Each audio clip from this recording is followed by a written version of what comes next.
তিনি রাধারানীর জয় হোক। রাধারানীর 1431 সালে আজকে রাধাষ্টমী, সেই রাধাষ্টমী ব্রত কথা গুরুবাড়িতে পাঠ হচ্ছে। রাধাভিষেক হলো, সিঙ্গার হয়ে গেছে, আরতি হয়ে গেছে। হ্যাঁ, রাধারানীর সিঙ্গার হয়ে গেছে, আরতি হলো, রাধাষ্টমী ব্রত কথা। নৈমাশরণ্যে সৌনক ঋষি মহামতি সুতকে সম্বোধন করিয়া কহিলেন, হে সুত, অন্যান্য দেবতাদিগের উপাসনা অপেক্ষা শ্রীকৃষ্ণের আরাধনাই শ্রেষ্ঠ বলিয়া জানি। আরও শুনিয়াছি তদপেক্ষা শ্রীমতী রাধার আরাধনা অধিকতর পুণ্যপ্রদ ও শ্রেষ্ঠ।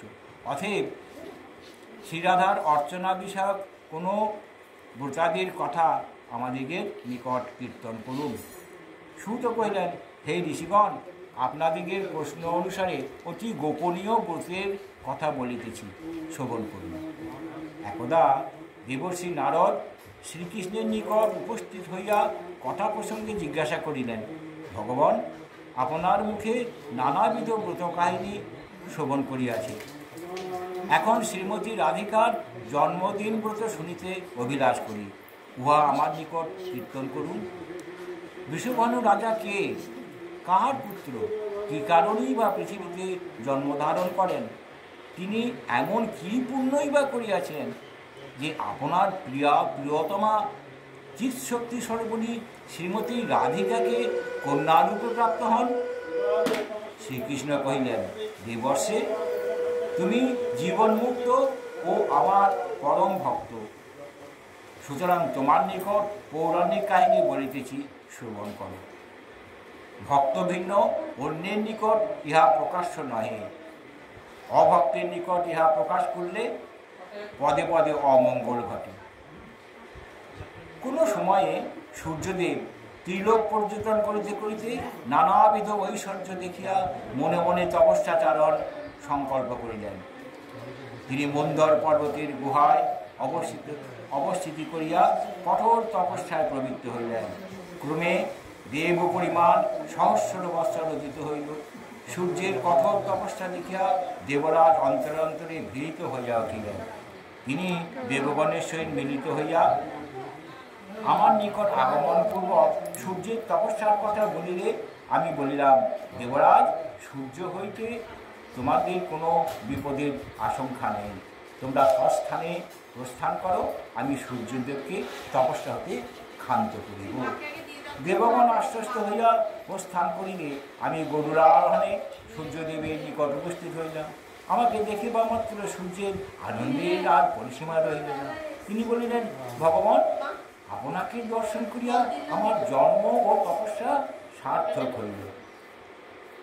যিনি সৃষ্টি স্থিতি সংহারকর্তা, ব্রহ্মা বিষ্ণু মহেশ্বর নিরন্তর যার ধ্যানে রত, তাহাকে প্রত্যক্ষ দর্শন করিয়া আমি ধন্য হইলাম। সূর্যের স্তুতিবাক্যে প্রসন্ন হইয়া আমি কহিলাম, দীনমনে, তুমি সিদ্ধি লাভ করিয়াছ, তোমার প্রতি আমি প্রসন্ন হইয়াছি, তুমি মনোনীত বর প্রার্থনা করো। তুমি পরম ভক্ত বলিয়াই তোমাকে আমি দর্শন প্রদান করিলাম। ভক্তিহীন ব্যক্তি কদাচ আমার দর্শন প্রাপ্ত হয় না। তখন সূর্যদেব পুনঃ চিত্ত সহকারে আনন্দে গদগদ চিত্তে বলিলেন, ভগবান, যদি আমার প্রতি প্রসন্ন হইয়া থাকেন এবং আমাকে বরদানের ইচ্ছা করেন, তবে আমাকে একটি গুণবতী কন্যা প্রদান করুন। আপনি চিরদিন সেই কন্যার বশবর্তী থাকিবে। ইহা ভিন্ন অন্য বনে আমার কোনো অভিলাষ নেই। আমি তথাস্তু বলিয়া বরদান পূর্বক কহিলাম, দিনপথে, ভক্তকে আমার অদূর কিছুই নাই, তুমি যাহা প্রার্থনা করলে তাহাই সফল হইবে। ত্রিলোকিতলে একমাত্র শ্রীমতী রাধিকারই আমি বশীভূত এবং শ্রীমতীও আমার বশীভূতা। আমাদের উভয়ের মধ্যে কিছুমাত্র প্রভেদ নাই। আমি পৃথিবীর ভাবনার্থ বৃন্দাবনে নন্দালয়ে অবতীর্ণ হইব। তুমিও তথায় গোপকুলে বৃষভানু নামে রাজা হইয়া জন্মগ্রহণ করিবে। শ্রীমতী রাধিকা তোমার কন্যা রূপে অবতীর্ণ হইবেন। চাতক যেমন ব্যাকুল হইয়া জল প্রার্থনা করে, আমিও সেই রূপ সর্বদা রাধিকার হাস্য দর্শন ও সাক্ষাৎ লাভের জন্য ব্যাকুল থাকি। সূর্যদেবকে এই বলিয়া আমি তৎক্ষণাৎ অন্তর্হিত হইলাম। সুত কহিলেন, বিপ্রশ্রেষ্ঠ, অনন্তর জগৎপতি শ্রীহরি মথুরায় জন্মগ্রহণপূর্বক নন্দালয়ে অবস্থান করিতে লাগিলেন। বৈশ্যকুলী সূর্যদেবের জন্ম হইল।